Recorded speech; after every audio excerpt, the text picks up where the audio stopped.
প্রসাদ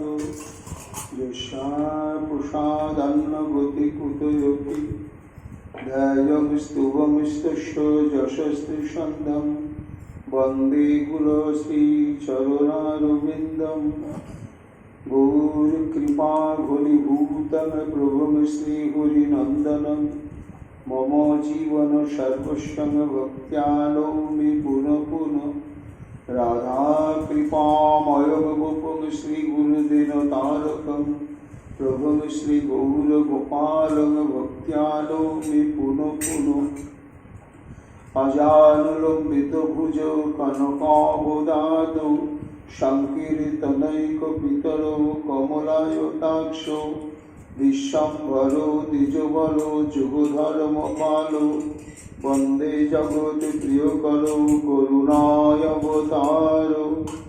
आनंदलीलामय विग्रहाय हेमावदीपच्चविसुंदराय तस्मै महाप्रेम रसप्रदाय चैतन्यचंद्राय नमो नमस्ते निरानंदविदं सर्वं प्रेमानंद स्फुटीकृतं येन तं शततं वन्दे नित्यानन्द जगद्गुरु श्रीअद्वैत नमस्तुभ्यं कुलिजन कृपानिधे गौरी प्रेम प्रदानाय श्री सीतापतये नमः राधे स्वरूपाय गौरांग सुहृदाय च भक्त शक्ति प्रदानाय गदाधर नमस्तुते प्रणमामि श्रीवासं तमातं पंडितं मुदा श्री गौरांग कृपा पात्रं कीर्तनानंदमानसं गौरी प्रेम प्रदावैव सर्वत्र समदर्शिने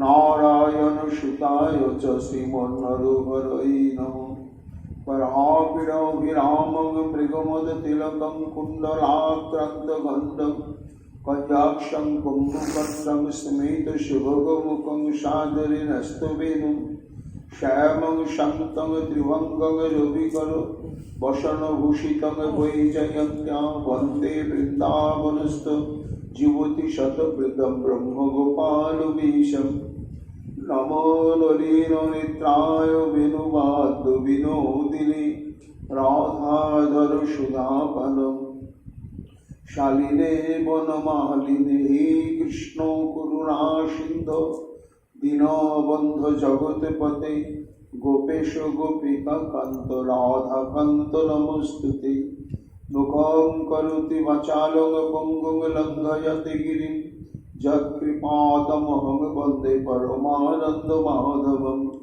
तप्तो काञ्चन गौराङ्गी राधे वृन्दावनेश्वरी वृषभानुसुते देवी तं नमामि हरिप्रिये महाभावस्वरूपातं कृष्णप्रियावर्यसि प्रेमोभकृति प्रदे देवी राधिका तं नमाम्यहं वन्दे नन्दव्रजस्त्रीरङ्गपादरेणुमभिघ्नश यासां हरिकथनितं पुनाति भुवनत्रयम् आचतुर्वदन ब्रह्मादिबाहुरुपरो हरि अभाललोचन शम्भुर्भगवान् वदरायणि जगप्रभजन्तमनुपेतमपेतकृतं दैपायन विरहकातरयजहाव पुत्रीति तन्मया दयतरवयोभिनिधिस्तं सर्वभूतहृदयमुनिमानतस्मि तमादिदेवं करुणानिधानं तमालवर्णं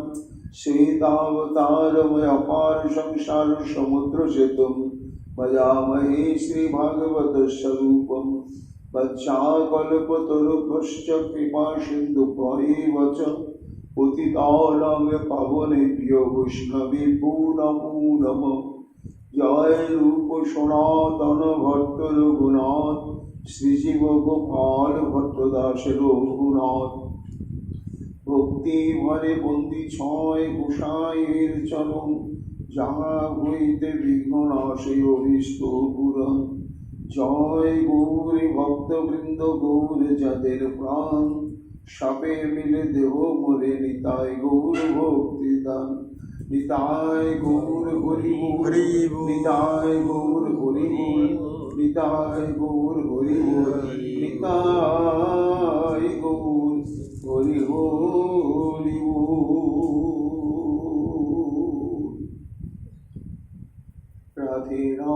राधे जय जय श्री राधे राधे राधे राधे जय जय श्री राधे जय जय श्री राधे ततो निपुणमर्दनमज्जनिपुणान् अलंकार रक्षा तिलकाशनादिभिः संललितो साचरितै प्रहर्षयन् स्वयं गते जामजमेन माधवो।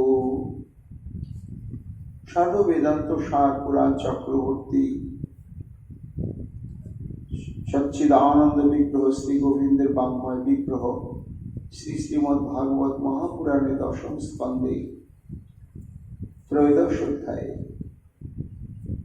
परमहंस चूड़ामणि श्रील सुखदेव गोस्वामी पाद सम्मुखे भविष्ठ महाराज परीक्षित मरणशील मानुषेर मुख्य कर्तव्य हच्छे निरंतर সেই শ্রী গোবিন্দের লীলা কথামৃত শ্রবণ কীর্তন এবং স্মরণ। তাই একাগ্র চিত্তে শ্রবণ করে চলেছেন, অত্যন্ত আসক্তির সঙ্গে নবনবায়মান আস্বাদনীয়তা রুচির সঙ্গে মহারাজ পরীক্ষিত সুখমণি বলছেন, মহারাজ ওই দেখো আজকে শ্রী গোবিন্দ আমার শত শত সখা এবং শত শত বৎস রূপ ধারণ করে প্রচারণ ক্ষেত্র থেকে আজকে ব্রজপল্লীতে প্রত্যাগমন করেছেন এবং তাদের সংকেত ধরে শ্রবণ মাত্রে সমস্ত ব্রজবাসী মাতৃবৃন্দ আজকে তারা শ্রীকৃষ্ণকে দর্শন করলেন। শ্রীকৃষ্ণের প্রতি তাদের নিজ সন্তান হতেও যে অধিক প্রীতি সেটি প্রকাশ পেল বটে, কিন্তু পর মুহূর্তে যখন নিজ নিজ সন্তানগণের দিকে দৃষ্টি দিলেন তখন তাদেরও প্রতি প্রগাঢ় প্রীতি স্নেহ সবার অন্তঃকরণে উদ্বেলিত হয়ে উঠল, স্তনক্ষরণ হতে শুরু করল। তাই বাহুযুগল সম্প্রসারণ পূর্বক নিজ নিজ পুত্রগণকে হৃদয়ের মধ্যে আত্মসাৎ করে দিলেন। তারপরে ধীরে ধীরে সায়ংকাল অতিবাহিত হতে চলল। তখন প্রতিদিন মায়েরা নিজ নিজ সন্তানদের এবং যশোমতী গোপালকে যেভাবে পরিচর্যাদি করেন পরম্পরা ধরে সেই পরিচর্যাদি করবেন। সেই পরিচর্যা কি? সুখমণি বলছেন, মহারাজ এই সমস্ত গোপশিশু যখন গৃহে প্রত্যাগমন করলেন তখন ভাবটি কেমন না, সুবল তো শ্রীকৃষ্ণই আজকে সুবল তার সুবল নয়, কিন্তু সুবলের যে মনোগত ভাব, পিতা মাতার প্রতি যে শ্রদ্ধা, যে সম্মান বোধ, তেমনি মধুমঙ্গল, দাম, বসুদাম, স্তক কৃষ্ণ, উজ্জ্বল, দক্ষ, ভৃঙ্গ, কিঙ্কির ইত্যাদি প্রত্যেকটি সখার যে যে স্বভাব মনোবৃত্তি, সেই সব মনোবৃত্তি প্রকাশ করলেন শ্রী গোবিন্দ আমার।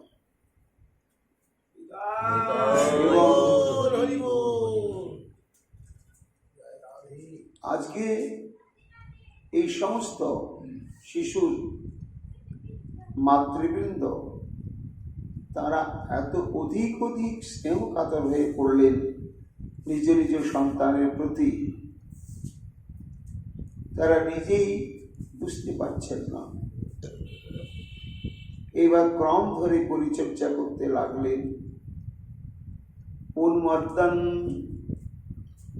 প্রথমে সন্তানগণকে নিজের কোলের নিকটে বসে উত্তম রূপে তাদের অঙ্গ প্রত্যঙ্গে তৈল সংবর্ধন করা হলো। প্রতিদিনই করা হয়। মা যশোমতী গোপালকে তাই করেন।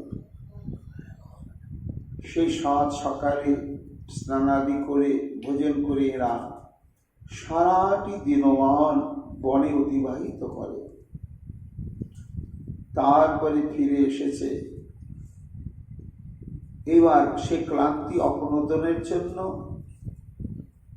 এবং তাদের অঙ্গ প্রত্যঙ্গাদিকে পরিচ্ছন্ন করবার জন্য স্নান তৈলবর্ধনের আবশ্যক রয়েছে। সুকমণি বলছেন, মহারাজ, এইভাবে সমস্ত আপন আপন পুত্রগণকে, কিন্তু তাদের বোধ আপন পুত্র, কিন্তু আজকে তারা কার পরিচর্যা করছেন না? ওই যে যথা তরুর মূল নিশাচনে নথিপন্থী তৎস্কন্দ ভুজ পোশাখা প্রাণ উপহারাচ্ছে জাতির নাম তথা অরণ্য মচ্যুতে যা। যাকে পরিচর্যা করলে, যার সেবা করলে অনন্ত কোটি ব্রহ্মাণ্ডের সবার পরিচর্যা হয়ে যায়, সবার সেবা হয়ে যায়, সেই অচ্যুত শ্রী গোবিন্দ মা যশোমতীর হৃদয় নিগ্রানো প্রেম তো গোপাল স্বরূপে অশেষ বিশেষে গোবিন্দ আমার আস্বাদন করেন। কিন্তু আজকে কৌতূহল যে সুবলের মা সুবলকে কেমন আদর করে এবং সুবলই বা মায়ের সেই স্নেহটিকে কেমন ভাবে আস্বাদন করে। শ্রীরাম তার মা তাকে যে স্নেহ লালনাদি করেন, শ্রীরামই বা সেটি কেমন উপভোগ করেন। গোবিন্দের অন্তরে এই প্রেম আস্বাদন বাসনা, প্রেম লোলু। তাই আজকে তিনি শত শত সখারূপ ধারণ করে সেই সমস্ত সখাবৃন্দের পিতামাতার যে স্নেহ, আজকে সেই স্নেহ রস অশেষ বিশেষে আস্বাদন করছেন। সুকমণি বলছেন, মহারাজ, তারপরে মজ্জন তাদেরকে স্নান করানো হলো। স্নান অন্তে লেপনা, বস্ত্রাদি পরিধান করিয়ে দিয়ে তাদের সর্বাঙ্গে চন্দনের চর্চাদি দেওয়া হলো এবং রক্ষা তিলকাসনাদিভি মায়েরা প্রত্যেক আপন আপন সন্তানের অঙ্গে অঙ্গে রক্ষা তিলক রচনা করে দিলেন এবং প্রত্যেকটি রক্ষা মন্ত্রের দেবতাকে স্মরণ করে সে মন্ত্রগুলো পাঠ করলেন। এই জন্য আমাদের এই গৌড়ীয় বৈষ্ণব সম্প্রদায়ের বিধান দ্বাদশ সঙ্গে ঊর্ধ্বপুণ্ড বা তিলক ধারণ করতে হয়। এটিও কিন্তু রক্ষা তিলক। এই দ্বাদশ অঙ্গ সমন্বিত আমাদের শরীর, জানি আমরা হরি ভজন করব, তা এই দেহ, চিত্ত, মন, অন্তঃকরণ যদি সুসংরক্ষিত না হয়, দৈব তাড়িত হয়, অশুভ শক্তির দ্বারা প্রভাবান্বিত হয়, তাহলে ভজনের বিঘ্ন সৃষ্টি হবে।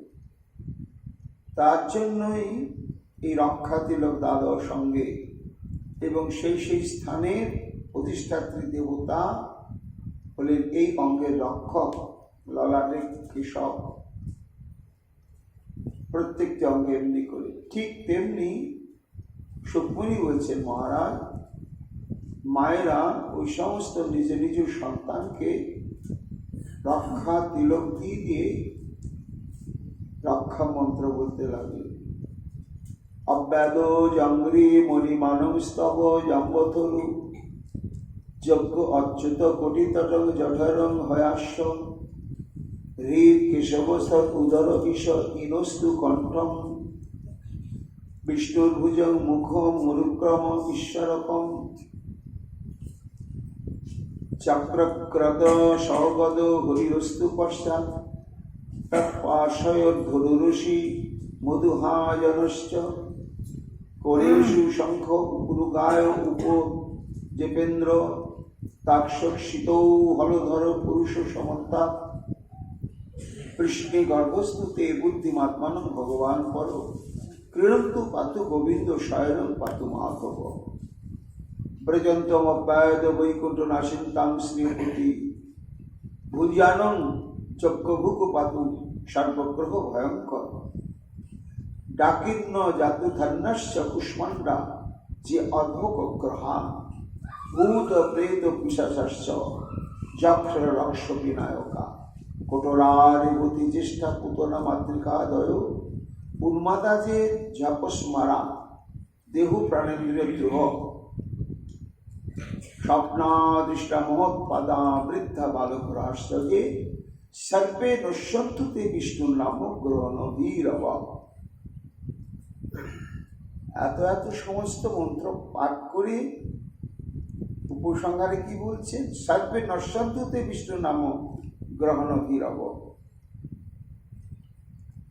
অর্থাৎ বিষ্ণুর নাম উচ্চারণ ফলে তাদের বিনাশ সাধন হয়ে থাকে। কেন? বিষ্ণুর নাম ধ্বনি হলেই তারা ভীত ও সন্ত্রস্ত হয়ে এই সমস্ত অশুভ শক্তি দূরে চলে যায়। সুকমণি বলছেন, মহারাজ, এই সমস্ত অশুভ শক্তি অস্তিত্ব কিন্তু শক্তি রয়েছে। ভগবানের শক্তি, অশুভ শক্তি তার থেকে প্রকাশিত হয়েছে, শুভ শক্তি তার থেকে প্রকাশিত হয়েছে। তার অশুভ শক্তিরও প্রয়োজন রয়েছে। আর এই সমস্ত অশুভ শক্তির অধিষ্ঠাত্রী অনেক অনেক ভূত প্রেত ইত্যাদি রয়েছে। এইভাবে সমস্ত ব্রজমায়ীরা সেই আপন আপন সন্তানরূপী সেই সর্বাত্মা শ্রী গোবিন্দের প্রত্যেকটি অঙ্গে অঙ্গে হস্তস্পর্শ করে রক্ষা মন্ত্র পাঠ করে দিলেন। নিজ নিজ শিশুগণে তবে করায় মজ্জন, দ্বাদশ অঙ্গে রক্ষা বাঁধে গোপীগণ। অজ নারায়ণ রক্ষা করুণ চরণ, মণিমান জানুদয় করুণ লক্ষণ। কোটিতট অচ্যুত জঠর ভয়গ্রীবে, যজ্ঞরূপী উরুদ্বয় হৃদয় কেশব। ঈশ বক্ষে সূর্য কণ্ঠে বিষ্ণু ভুজ যুগে, রক্ষা করু গুরুক্রম তোমার শ্রীমুখে। ঈশ্বরের রক্ষুক শিরে আগে চক্রধর, দুই পাশে খড়গধনু রঘু নিরন্তর। পাছে গদাধর তোমা করুক রক্ষণ, সর্বত্র রক্ষুক করুক রক্ষা শ্রী মধুসূদন। কোণে শঙ্খ অধে তাক্ষ রক্ষুক তোমার, উপেন্দ্র রক্ষুক ঊর্ধ্ব তোমার সর্বকাল। হলধর সর্বদিক করুণ রক্ষণ, শ্বেতদ্বীপ প্রতিচিত্ত বনযজ্ঞেশ্বর। কৃষ্ণী গর্ভ বুদ্ধি রক্ষা করুন নিরন্তর।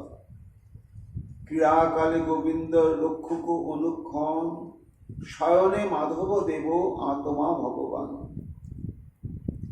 বসিতে শ্রীপতি দিয়ে রক্ষা করুন, বৈকুণ্ঠ গমনে সর্বযজ্ঞপতি রক্ষা করুন ভোজনে। ভূত প্রেত আদি যত ডাকিনী যোগিনী কোটরা পুতনা আদি বাল ঘাতিনী যক্ষ রক্ষ বিনায়ক দুষ্ট গ্রহগণ বৃদ্ধ গ্রহ বালক গ্রহ লোক সন্তাপন বিষ্ণু স্মরণে যাও এসব বিনাশ সর্বত্র রক্ষুক দেব জগত নিবাস। এইভাবে প্রতি সন্তানের অঙ্গে রক্ষা মন্ত্র পাঠ করার পরে মায়েরা নানা উপাদেয় মিষ্টান্ন ব্যঞ্জন সহ ভোজন সামগ্রী উদর পূর্ণ করে ভোজন করেন। তারপরে তাদেরকে স্বয়ং প্রকোষ্ঠে পাঠিয়ে দেয়। এইভাবে মহারাজ পরীক্ষিত প্রেমললু ভগবান আজকে ব্রজের শত শত বাৎসল্য প্রেমবতী মাতৃবৃন্দের হৃদয় নিগড়ানো যে প্রেমরস, তাদের নিজ নিজ পুত্ররূপ ধারণ করে আকণ্ঠ যেন আস্বাদন করছেন। গাবস্ততগোষ্ঠমুপেত্য সত্তরম হুঙ্কার ঘোষৈ পরিভূত সঙ্গতান সকান সকান বৎস তরান পায়ন মুহুর লিহন্ত শ্রবদ উধৌ সংকরা। এ তো গেল শিশুদের ক্ষেত্রে মায়েদের ব্যবহারের প্রসঙ্গ। সুকমণি বলছেন, মহারাজ ওই যে সমস্ত বৎস আজকে গোবিন্দ বৎসরূপে আপন আপন গোমাতার নিকটে উপস্থিত হয়েছেন, শ্রীরামের বাবার যারা গোবৎস তারা ঠিক শ্রীরামের পিতৃদেবী গোষ্ঠশালায় উপস্থিত হয়েছে, এবং যে যে বৎসের মাতা যে যে গাভী তার কাছে গিয়ে উপস্থিত হচ্ছে, এবং সেই সমস্ত গাভীগণের অদ্ভুত ঘটনা। এরা কিন্তু এই বাছুরগুলো তৃণভোজী, দুগ্ধ পায় না, অর্থাৎ বড় হয়ে গিয়েছে, এরা ঘাস খেতে শুরু করেছে। এদের পরে আবার ওই সমস্ত গাভীগণের শাবক প্রসব হয়েছে, তারা অত্যন্ত দুগ্ধ পায়। কিন্তু তার সত্ত্বেও আজকে এই তৃণভক্ষণকারী বড় হওয়া বৎসগণ যখন নিজ নিজ মাতার দিকে অগ্রসর হতে শুরু করলে, সুকমণি বলছেন, তখন ওই সমস্ত গোমাতাগণ ওই বৎসগণকে দেখে এতই আকৃষ্ট, অনুরাগ ক্লিষ্ট হয়ে পড়লেন যে তারা অস্থির হয়ে হুঙ্কার ঘোষে পরিভূত সর্বদা। একেবারে গোষ্ঠশালাটা ওই রকম অসংখ্য গোমাতাদের হাম্বা হাম্বা হুঙ্কার রবে মুখরিত হয়ে উঠল। কেন? ওটা তাদের আনন্দের উল্লাস। ওই বৎসগণকে দেখে আজকে তারা আদর করবার জন্য, তাদেরকে লালন করবার জন্য, এবং তাদেরকে দেখা মাত্রই সারা দিনের পরে নিজ নিজ বৎস ফিরে এসেছে, দেখার পরে ভুলেই গেলেন যে তাদের কনিষ্ঠ বৎস রয়েছে, তারা দুগ্ধ পাই এখনো তৃণভক্ষণ করতে শেখেনি, কাজে তারাই বেশি আদরের হওয়া উচিত, এটা ভুলে গেলেন। ভুলে গিয়ে এইবার সকান সকান বৎসতরান অপায়ন নিজ নিজ বাছুরের কাছে ছুটে গেলেন। মুহুর লিচ্ছান্ত এমনভাবে চাটতে শুরু করলেন। সুকমণি বলছেন, দেখে মনে হচ্ছে যেন একেবারে আপন আপন সন্তানকে তারা উদরস্থ করে হৃদয়ের অন্তঃকরণের ভেতরে যেন সংরক্ষণ করবে। তাদের লেহন প্রচেষ্টা দেখে এরকম মনে হচ্ছিল। এবং শ্রবদৌহসংপয়, আর তাদের অত্যন্ত স্থূল যে স্তনবৃন্ত, তার থেকে ঝরঝর করে দুগ্ধক্ষরণ হতে লাগল। বৎসের শব্দ শুনি হর্ষিত মনে, হাম্বা রব করিয়া ডাকিল ধেনুগণে। আপন আপন বৎস আনিল ডাকিয়া, লেহন পোছন কইলা ক্ষীর পিয়াইয়া। তারপরে তারা সেই সমস্ত বৎসগণকে স্তন পান করাতে শুরু করল। এই হচ্ছে বৈশিষ্ট্য মহারাজ। কেন তাদের এই ব্যতিক্রম ঘটল? না, তাদের যে কনিষ্ঠ বৎসগুলো, এই বৎসগুলো তো কৃষ্ণ না। আর এই যে তৃণভক্ষণকারী যে বাছুরগুলো, এরা তো কৃষ্ণ। আর কৃষ্ণই হচ্ছেন একমাত্র প্রেমাস্পদ, কৃষ্ণ একমাত্র সেব্য তত্ত্ব। তাই যাদের অন্তঃকরণে কৃষ্ণ প্রেম সমুদয় হয়েছে, তারা যদি কৃষ্ণকে কখনো দর্শন পান, নাগালের মধ্যে প্রাপ্ত হন, তখন কোনো আদেশ উপদেশ বিচারবোধের অপেক্ষা থাকে না। যোগো ইনি তো সেই কৃষ্ণ, স্বয়ং ভগবান, আরাধ্য শিরোমণি, একে তো সেবা করা কর্তব্য, কাজে এখন আমরা প্রাণ ভরে সেবা করি। এইরকম কোনো কর্তব্য বোধজাত সেবার প্রচেষ্টা প্রকাশ পায় না। কি পায়? সব সঞ্জাত প্রবৃত্তি। ওই কৃষ্ণকে দর্শন মাত্রেন আনন্দ সমুদ্রে নিমজ্জিত হয়ে যায় সর্বেন্দ্রিয়, এবং তারপরে সব কিছু দিয়ে এবং সর্বেন্দ্রিয় দিয়ে তাকে প্রাণ ভরে সেবা করবার বাসনা যায়। এটা জাত প্রেম ভক্তের অন্তঃকরণে একটা সাহজিক প্রবৃত্তি। কর্তব্যবোধের এখানে কোনো স্থানই নেই, তারা না করে থাকতেই পারবে না। এই জন্য আজকে যে তৃণভক্ষণকারী বৎসগণ, তারা কনিষ্ঠ বৎসের চাইতে বয়োজ্যেষ্ঠ, কিন্তু আজকে এই সমস্ত বাৎসল্য প্রেমবতী মাতাগণের স্নেহ নিষ্ঠাটি স্বতঃস্ফূর্ত সাহজিক প্রবৃত্তি নিয়ে প্রকাশিত উচ্ছ্বাসিত হলো ওই সমস্ত বৎসের দিকে। শুধু তাই নয় মহারাজ, গো গোপীনাং মাতৃতাস্মিন্নাসীৎ স্নেহোদ্ধিকাং বিনা পুরোবদস্যপি হরিস্তকতা মায়া বিনা। শুকুনি বলছেন যে এই সমস্ত গোপীগণের স্নেহ আপন আপন পুত্রের প্রতি ছিল।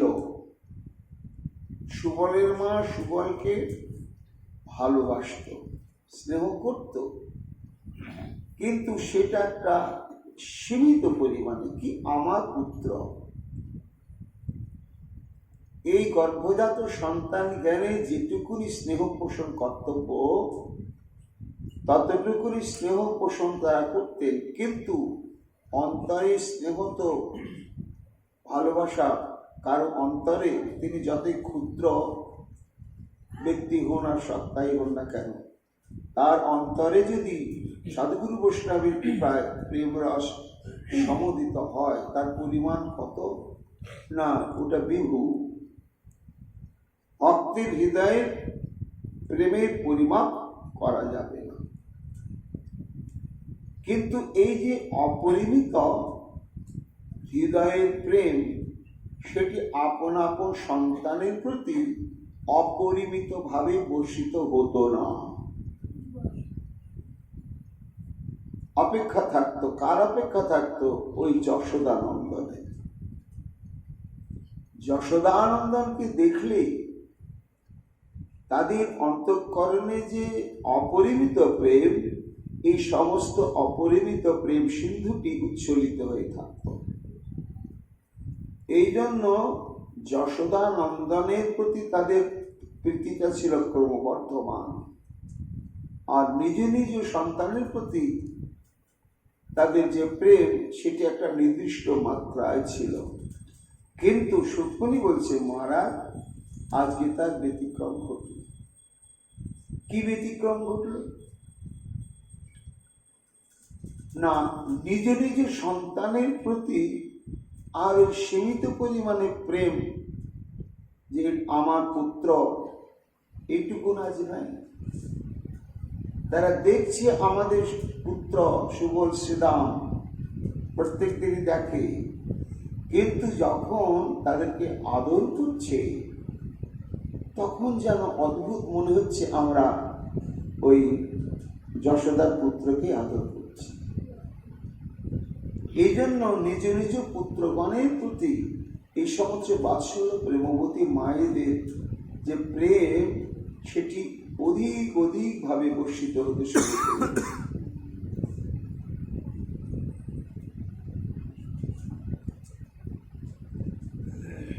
মাতৃভাব পূর্ববত কইল গোপীগণে, প্রেমানন্দ বাড়িল পূরব প্রেম বিনে।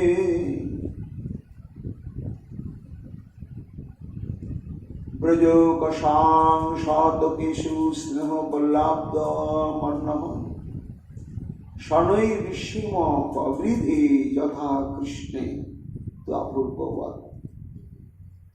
স্নেহ বললি অব্দ অর্থাৎ কৃষ্ণের প্রতি এই বাৎসল্য প্রেমবতী গোপীগণের যে প্রেম লতা, তা লতার ধর্মকে অবলম্বন না হলে সে বিস্তৃত হতে পারে না। এই জন্য এই প্রেম লতার অবলম্বন কি না, প্রেম লতার অবলম্বন হচ্ছে একমাত্র কৃষ্ণ কল্পতরু। ভক্তের হৃদয়ে যে প্রেমলতা বৃদ্ধি প্রাপ্ত হতে হতে কাকে আশ্রয় করে শেষে না, ওই কৃষ্ণ নামক কল্পতরুকেই। আজকে কি হলো, 1 বৎসর হতে চলল। এই সমস্ত ব্রজবাসী গোপ এবং গোপীগণের যে স্নেহ প্রীতি সেটি অবলম্বন করেছিল মুখ্যত কৃষ্ণকে কেন্দ্র করে, আর আপন আপন পুত্রদের ছিল সামান্য পুত্র জ্ঞান। তারা যশোদা নন্দনকে প্রাণাধিক ভালোবাসত। শুধু একটা জায়গায় ছোট্ট ব্যবধান ছিল মহারাজ, যে নিজ নিজ সন্তানকে আমরা গৌণ করে ওই যশোদার পুত্রকে মুখ্যত যে প্রাণ উজাড় করে ভালোবাসছি, এতে তাদের অন্তঃকরণে অপরাধ হচ্ছিল না, অপরাধ বোধ যাচ্ছিল না, বরং তার জন্যই তাদের একটা স্বতন্ত্র সুখ হচ্ছিল। ভেদ ছিল কি একটু না, ওই প্রাণ খোলা প্রেমের মধ্যে একটুখানি পার্থক্য ছিল, যে এই গোপাল আমাদের পেটে ধরা সন্তান নয়। যদিও আমরা পেটে ধরা সন্তানের চাইতে গোপালকে ভালোবাসি, কেন বাসি তাও জানি না, ভালো না বাসলে থাকতে পারি না, ভালোবেসে কি পাই তাও জানি না। সুকমণি বলছেন মহারাজ আজকে কি হলো, এই প্রায় বৎসর পূর্ণ হতে চলল। যেমন যশোদানন্দন শ্রীকৃষ্ণের প্রতি তাদের প্রেম লতা ক্রমবর্ধমান, এই প্রেমের ধর্মই হচ্ছে বাড়তেই থাকে। প্রেম কখনো একটা সীমারেখার মধ্যে সীমিত হয় না বলেই শ্রী ভগবান বলতে বাধ্য হলেন, ন পারেহং নিরবুদ্ধ সংযুজাং সাধু কৃত্য বিবুধায় সাপিব ইয়া মা ভজ দুর্চরপেয় শৃঙ্খলা সংবৃশ্য প্রতি যত সাধনা। অর্থাৎ হে গোপীগণ, তোমাদের এই প্রেমের কাছে আমি ঋণী হয়ে গেলাম। আমার প্রতিজ্ঞা, যে যথা মাং প্রপদ্যন্তে তাংস্ততৈব ভজামহং, আমাকে যে যে পরিমাণে যে আমাকে ভালোবাসে, শ্রদ্ধা ভক্তি প্রকাশ করে, আমি তাদের কাছে ততটুকু পরিমিত হয়ে আত্মপ্রকাশ করি। এটা আমার প্রতিজ্ঞা। সে প্রতিজ্ঞা ভঙ্গ হইল গোপীর ভজন। তোমরা যেভাবে সর্বধর্ম পরিত্যাগ করে পাতিব্রত ধর্মকে জলাঞ্জলি দিয়ে আমারকে যে তোমরা ভালোবাসলে, এটা আমার চাওয়ার চাইতে পাওয়ার পরিমাণটা অগাধ, অসীম, অনন্ত হয়ে গেল। তার জন্য আমি ঋণী থেকে গেলাম। আমার প্রতিজ্ঞা ভঙ্গ হয়ে গেল। অর্জুনের কাছে আমার প্রতিজ্ঞা, যে যথামাং প্রপদ্যন্তে, সেই প্রতিজ্ঞা এই বৃন্দাবন লীলাতে সে আমার ভঙ্গ হয়ে গেল। এই জন্য সুকমণি বলছেন, মহারাজ, কৃষ্ণের প্রতি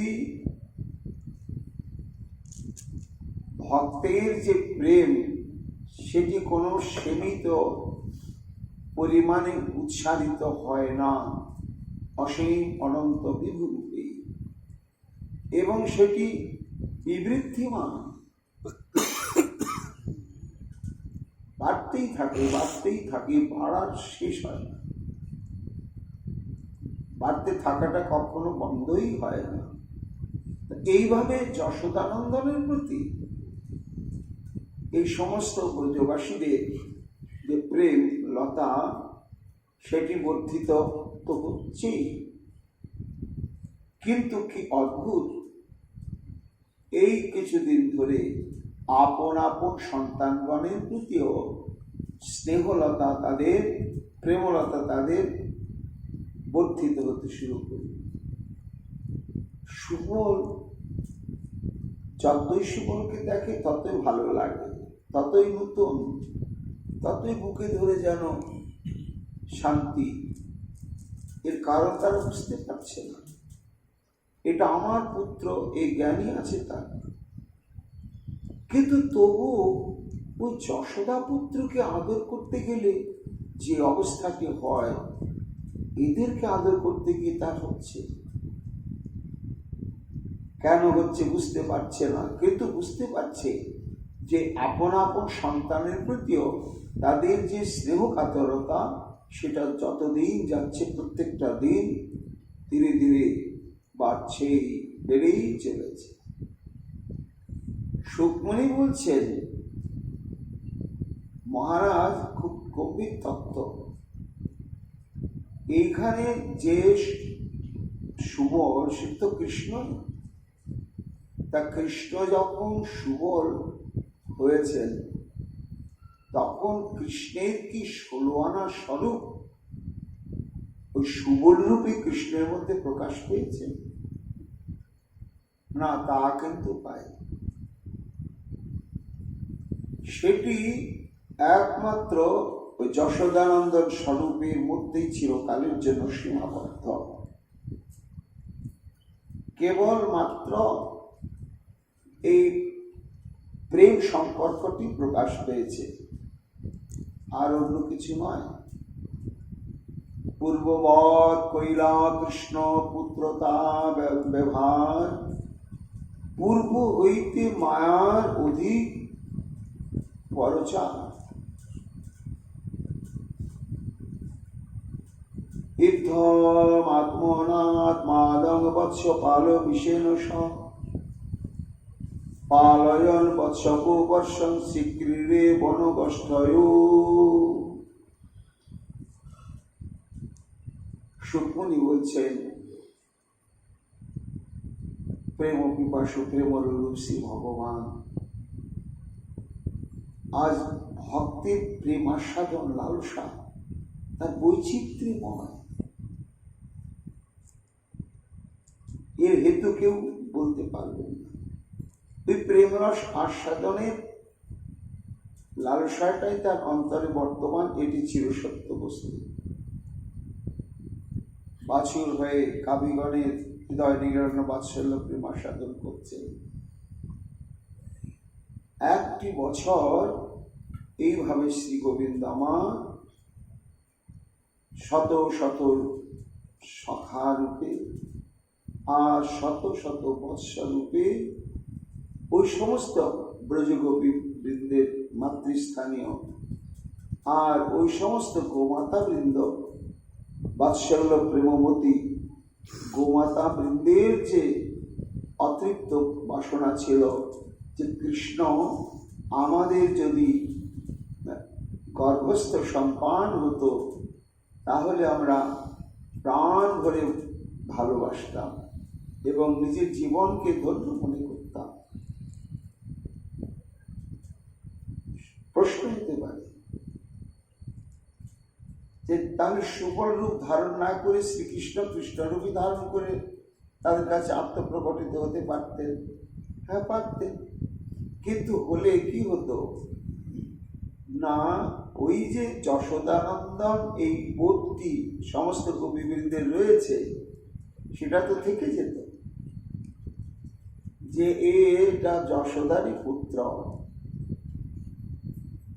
নারায়ণের সমগুণই, হয়তো নারায়ণের কোনো অলৌকিক শক্তি প্রভাবে আবার আমার পুত্র হয়ে আমার কাছে এসেছে। এই জন্য যখন সুবল রূপে আত্মপ্রকট করলেন ভগবান, তখন কিন্তু মায়েদের এই যে আমার সন্তান এই বোধটা অভ্রান্ত হয়ে গেল। এটা কৃষ্ণ নয়, এটা আমারই সন্তান। কিন্তু আমার সন্তানকে স্নেহ আদর করতে গিয়ে ঠিক কৃষ্ণকে স্নেহ আদর করার যে ধর্ম সেগুলি প্রকাশিত হয়ে যাচ্ছে। কেন হচ্ছে? সব্যমণি বলছেন এটা কিন্তু তারা আর অনুসন্ধান করলে না। কেন? তারা বুঝতে পারছিলেন যে আপন আপন সন্তানের প্রতি আমাদের মমতাটা গাঢ় হয়ে গেল হঠাৎ। কেন হলো কি জানি, কিন্তু তাই বলে যশোদানন্দনের প্রতি যে তাদের স্নেহ প্রীতি সেটা কমে গেল না, না সেটাও বাড়তে লাগলো। আপনে পালক পাল্ল হইয়া বনমালী এই রূপে ক্রীড়া করে বৎসরে ধরি। 1 বৎসর কাল সুখমণি বলছেন মহারাজ শ্রীকৃষ্ণ আমার আজকে এই ব্রহ্মা শিশু এবং বৎসগণকে হরণ করেছেন বলেই এইভাবে তার অতৃপ্ত প্রেম আস্বাদন বাসনা নিজের দিক, আর ভক্তের দিক হচ্ছে কি ভক্তের মনোবাসনা, নিজের মনোবাসনা এবং ভক্তের মনোবাসনা অসীম বিশেষে করলেন। চলছিল এইভাবে, কারো মনে সন্দেহ জাগেনি, কেউ বুঝতে পারে। অন্যান্য ব্রজবাসীবৃন্দ তারাও দেখছেন একই লীলা প্রত্যেক দিন চলছে। ওই তো গোপাল বৎসগুলোকে নিয়ে গেল, আবার সন্ধ্যা সমাগমে প্রত্যাগমন করল। একদা চারয়ন বৎসান সরাম বনমাবিশৎ পঞ্চশাসু ত্রিজামাসু হায়না পুরনীয়স্য যাওয়া। এইভাবে অসংখ্য বৎসর এবং শিশু ধারণ করে লীলা চলছিল। চলতে চলতে বছর পূর্ণ হতে এই 5-6 রাত্রি বাকি আছে, অর্থাৎ 365 দিনে বছর, হয়তো 360 দিন। এই যে লীলা চলছে বলরাম কিন্তু বুঝতেই পারে। যখন মাত্র এই 5-6 দিন বছর পূর্ণ হতে বাকি, শ্রীকৃষ্ণের সঙ্গে বলরাম সেই দিন বৎস চারণ করতে উপস্থিত হল। কোথায় তারা উপস্থিত হলো? গোবর্ধন নিকটে। তা বিশাল গোবর্ধন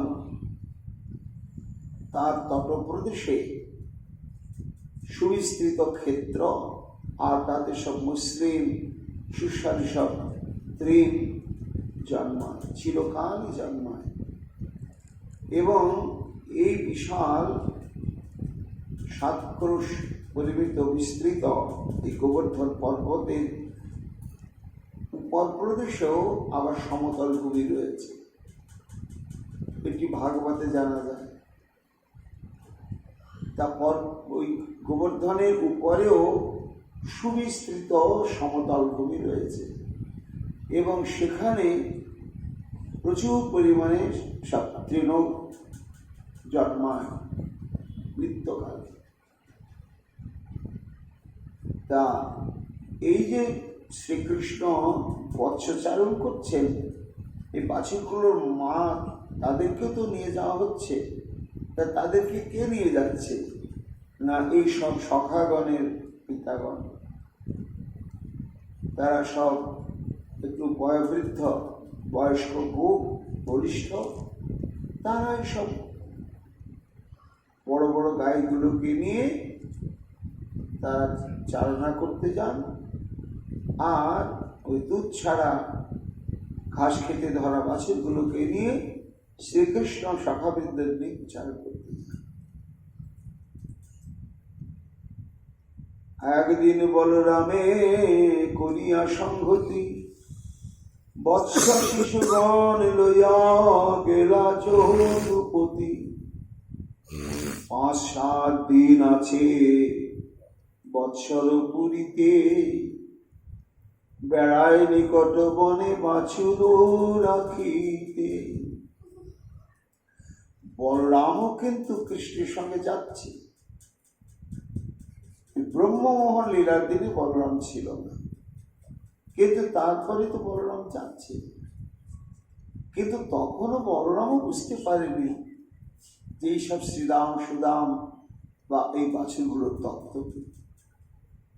কেন না সন্দেহ জাগার মতো কোনো ঘটনা ঘটেনি, এই জন্য বলরামের অন্তরেও কোনো সন্দেহ জাগেনি, চিন্তাও আসেনি। কিন্তু সুকমণি বলছেন, মহারাজ এই বছর পূর্ণ হতে যখন 5-6 দিন বাকি, তখন একদিন কি ঘটনা ঘটল না, ওই সমস্ত বয়োবৃদ্ধ বলিষ্ঠ গোপেরা, গোয়ালেরা সব বড় বড় গাইগুলোকে নিয়ে তারা ওই গোবর্ধনের উপরে যে সমতল ভূমিতে প্রচুর পরিমাণে সব তৃণ জন্মায়, সেইখানে সব গাভীগুলোকে নিয়ে তারা চারণ করছে। আর দৈবক্রমে আজকে শ্রীকৃষ্ণ বলদেব সহ সমস্ত সখাবৃন্দ বৎসগণকে নিয়ে ওই গোবর্ধন তটেও তারাও চারণা করতে এসে উপস্থিত হয়েছে। বাছুরগুলো তো উপরে উঠতে পারবে না, এই জন্য তারা ওই গোবর্ধনের তটের চারিদিকে যে সমতল ভূমি, তাতে যে সমস্ত তৃণ জন্মেছে তাতে নিয়োজিত করেছে।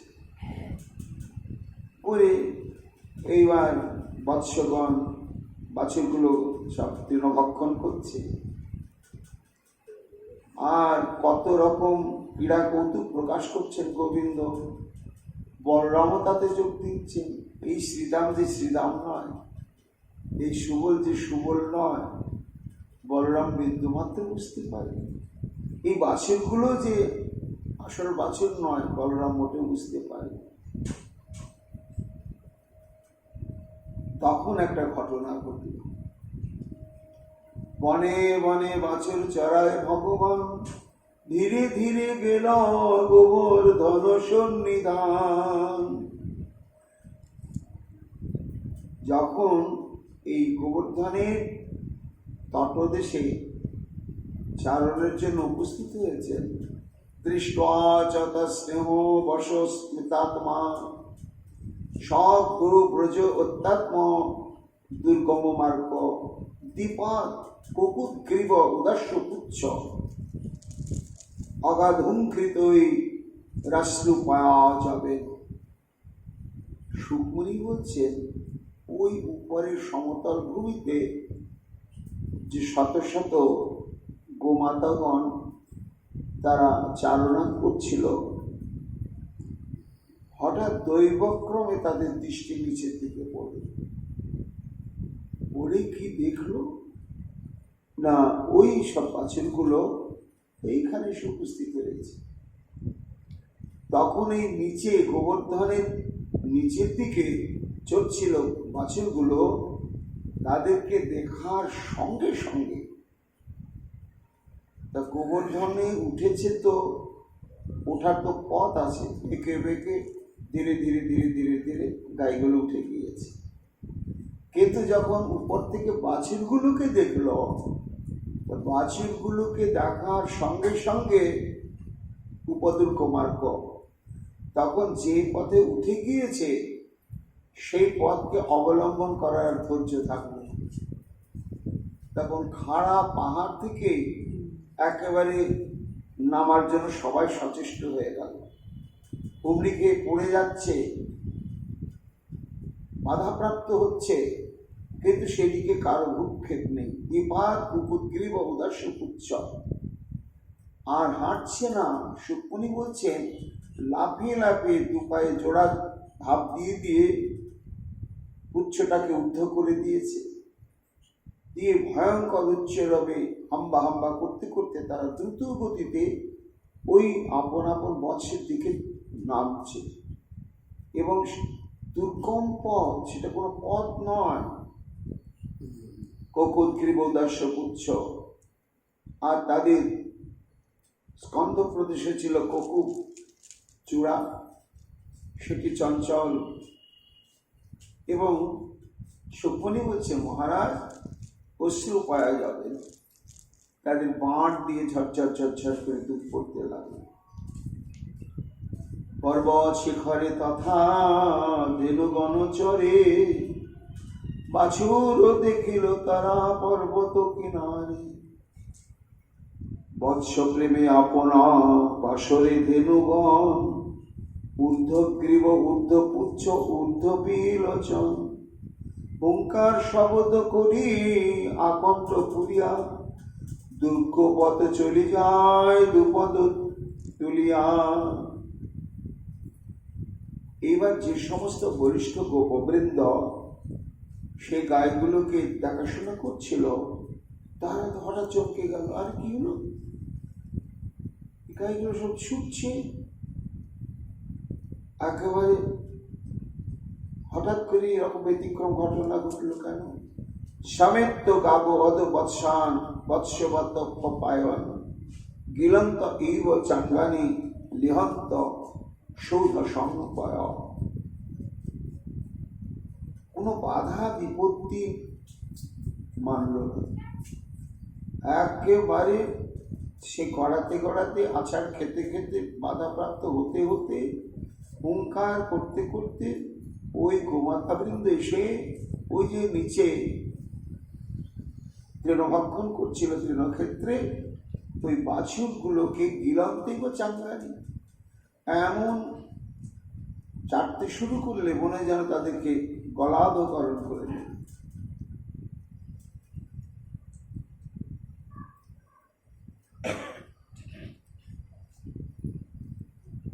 এবং তাদের স্তনবৃন্ত থেকে দুগ্ধ ক্ষরণ হতে শুরু করলো, তারা আপন আপন বৎসকে দুগ্ধ পান করাতে শুরু করল। নিজ বৎস লইয়া যত শিশুগণে ক্ষীর পান করাইল আনন্দিত মনে। লেহন পোছন কইল লালন পালন, সুখময় সাগরে মজেল ধেনুগণ। এই সমস্ত ধেনুগণ তো দিবসান্তে ঘরে ফিরে যায়, আর তার আগে পরে এই বাছুরগুলো ফিরে যায়, তখন এই বাছুরগুলোকে পেয়ে তারা আদর করে। প্রাণ ভরে যেন কৃষ্ণকে আদর করছে। কৃষ্ণের অঙ্গ লেহন করে তাদের যেরকম সুখ হয়, এই বৎসগণের অঙ্গ লেহন করে ঠিক তেমনি সুখ। কিন্তু আজকে গোচারণ ক্ষেত্রে এই সমাগত হয়েছে ওই বৎসগণ, দেখা মাত্রই গোমাতাগণ তাদের দেহ ধর্ম ভুলে গেলেন, তৃণভক্ষণ করছিলেন, যা তাদের দেহ রক্ষার একমাত্র উপায় বিশেষ, সেটা ভুল হয়ে গেল। ওই বৎসগণকে স্তনপান করানো, আদর করানো, এটাই যেন তাদের মুখ্য উন্মাদনায় উপস্থিত হল। এইবার সমস্ত গোপেরা তো আশ্চর্য হয়ে গেল, কি অনেক ফেরানোর জন্য অনেক সংকেত ধ্বনি করবে সিংহা বাজারে, বা অনেক সংকেত ধ্বনি রয়েছে গোপেরা করলে, গোমাতার আজকে কারো কোনো কিছুই শুনছে না, সব ছুটে একেবারে চলবে। গোপাস্তদ্রোধনায়াস মঘো লজ্জরুমন্নুনা দুর্গাধ কৃচ্ছত বেদ্য গোবৎসই দদৃশসুতান।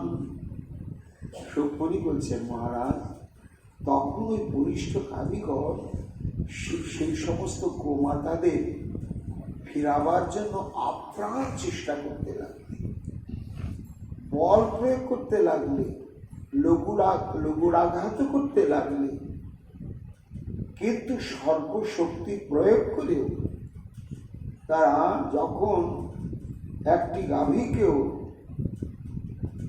বশ করতে পারলে না, সমস্ত বাধা বিঘ্ন উপেক্ষা করে সব সন্তানের দিকে ছুটে চলেছে, তখন ওদের লজ্জা হলো যে আমরা জাতিতে গোয়ালা,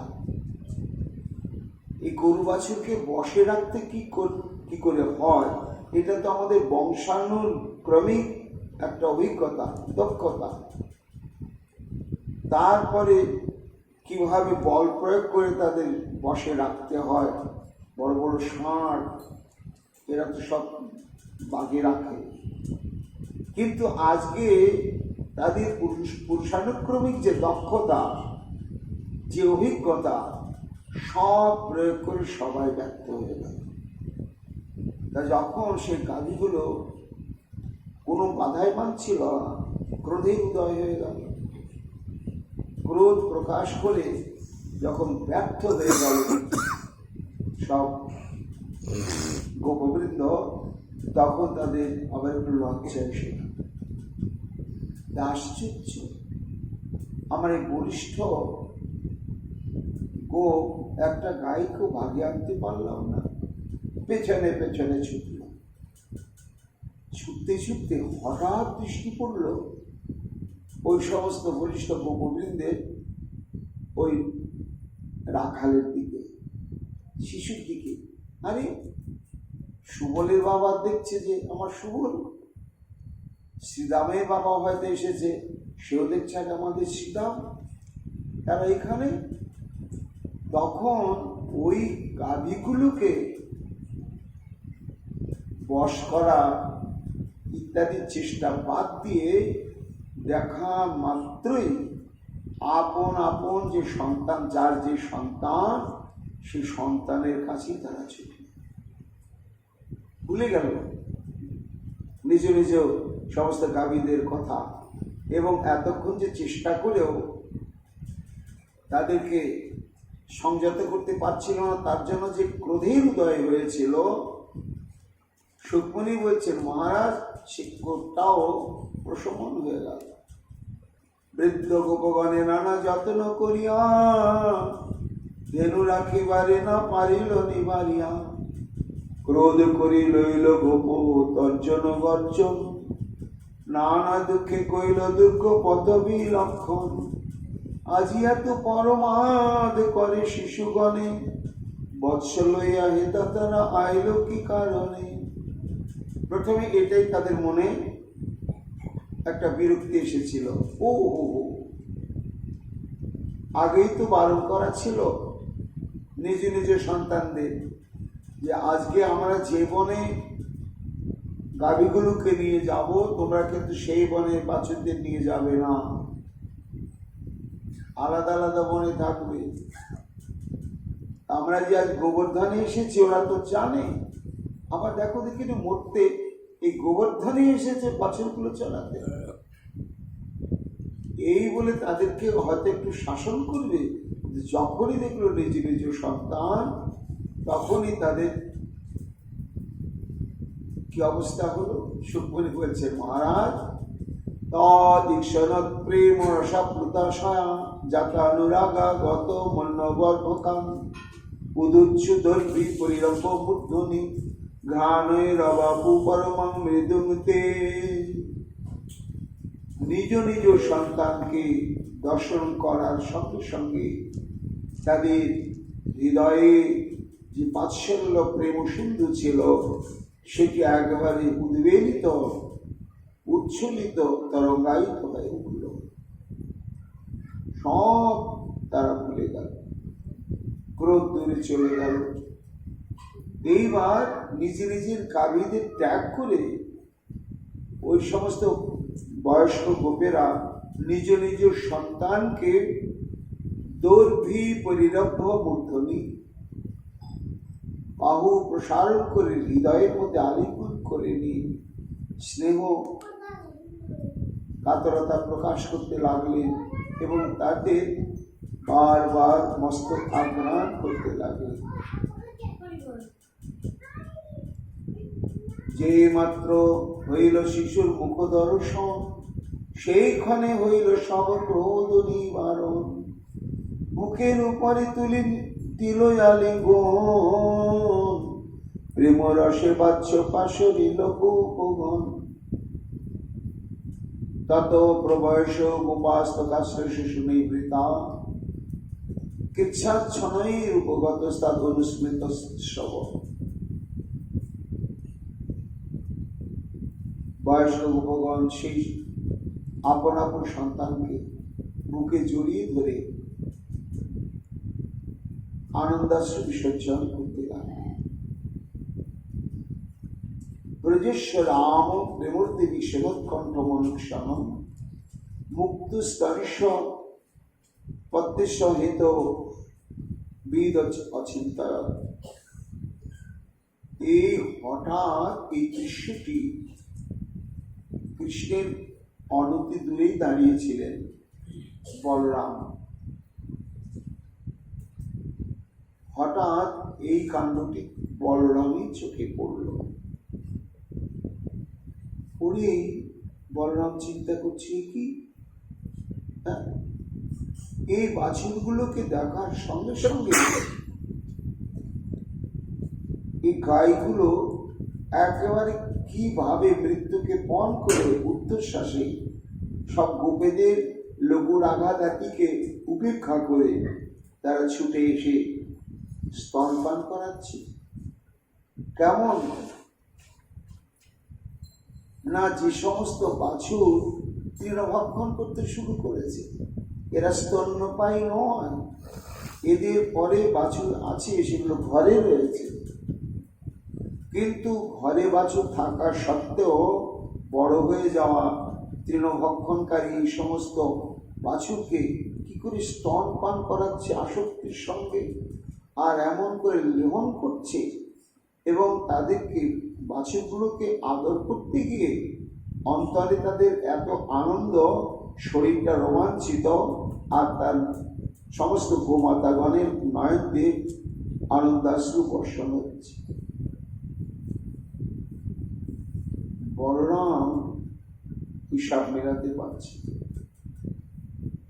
এটা কি ব্যাপার, এরকম তো হওয়া উচিত নয়। বলরাম দেখি প্রেম সম্পদ উদয়, মনে মনে চিন্তিতে লাগিল মহাশয়। স্তন্যপ ছাওয়ালে প্রেমে বাড়িতে জোয়ায়, এসব বালক বৎস স্তন নাই খায়। আর এই সমস্ত বয়োজ্যেষ্ঠ গোপেরা তারাও নিজ নিজ সন্তানকে এখানে দেখা মাত্রই এমন করে আদর করছে। অদ্ভুত কি মেতদ অদ্ভুতমেব বাসুদেব অখিলাত্মনি ব্রজেশ সাত্মনস্তকে সপূর্বম প্রেম বর্ধাতে। অত্যন্ত আশ্চর্য হয়ে বলরাম চিন্তা করছেন, আরে আরে এই সমস্ত বাছুর আর ওই সমস্ত শিশুদের দেখে আমার তো হৃদয় উদ্বেলিত হয়ে উঠছে স্নেহ আদর করবার জন্য, কিন্তু এটা তো উচিত নয়। এই ব্রহ্মাণ্ডে একজন যাকে দর্শন মাত্রেন অন্তর্নির্ণয় প্রেম উচ্ছ্বলিত হয়ে ওঠে, তিনি কে? অখিল আত্মনি বাসুদেব। অখিল আত্মা একমাত্র শ্রীকৃষ্ণ। শ্রীকৃষ্ণকে দর্শন করলে হৃদয়ের যে প্রেম সমুদ্র উদ্বেলিত হয়ে ওঠে, আর এই বাছুরগুলো আর সখাদের দেখে এরকম আমার হৃদয় উন্মাদিত হচ্ছে কেন, প্রেম বৃদ্ধি হচ্ছে কেন? আমার ইচ্ছা হচ্ছে বাছুরগুলোকে আদর করি ছুটে গিয়ে, ওই সমস্ত সখাদের আমিও প্রাণ ভরে আদর করি। আমার তো আদরের সম্পদ একমাত্র ওই কৃষ্ণ। তাহলে কি ঘটছে এর ভেতরে? নিশ্চয় কোন রহস্য আছে। এত বড় তবে কেন দেখি অনুরাগ, বুঝিতে না পারি নারায়ণ অনুভাব। ব্রজ করে উথলিল প্রেমের সাগর, আমার হৃদয়ে প্রেমে বাড়ে নিরন্তর। তখন চিন্তা করলেন, কিয়ং বা কুত হায়াতা দৈবিবান নার্যুতা আসলি প্রায় মায়াস্তবে ভট্টান্না মে বিমোহিনী। এটা কি কোনো মায়া, না কোনো দৈবী শক্তির খেলা, না কোনো তন্ত্রমন্ত্র বিশারদ কোনো মানুষের মন্ত্র শক্তির প্রভাব? এই কোথা থেকে এই অদ্ভুত মায়া প্রকাশ হলো, যা আমাকেও মহাচ্ছন্ন করে দিল? আমি আকৃষ্ট হয়ে যাচ্ছি ওই সমস্ত বালকগণকে আদর করার জন্য। তা আমাকে আকৃষ্ট করতে পারে একমাত্র ওই ভাই কৃষ্ণ ছাড়া আর কেউ নয়। তা এদেরকে দেখে আমার চিত্ত উদ্বেলিত হতে শুরু করলো কেন? এটা কোন মায়ার প্রভাব? না, আমার উপরে মায়ার প্রভাব বিস্তার হবে কি? ঈশা পিলাতে না পেরে আত্মস্থ হয়ে সুকমণি বলছেন, মহারাজ বলদেব চন্দ্র খুব গভীর চিন্তার সমুদ্রে নিমজ্জিত হলেন এবং চিন্তা করতে করতে প্রায় সমাধিস্থ প্রায় হয়ে গেলেন যে এই রহস্যের অন্তরালে কোন তত্ত্ব বা কোন সত্যটি বর্তমান আছে, এটা আমাকে ভাবনা করে ধ্যান করে অনুধাবন করতেই হবে। তা তিনি কি পেরেছিলেন এই রহস্য উদ্ঘাটন করতে? যদি পেরে থাকেন, কিভাবে রহস্য উদ্ঘাটন করলেন মহাপ্রভুর কৃপা আগামীকাল আমরা তা শ্রবণ কীর্তন করব। এখনকার মতো ভাগবতী কথা আমাদের এখানে বিশ্রাম লাভ করছে। নিতাই গৌর হরি বল, নিতাই গৌর হরি বল।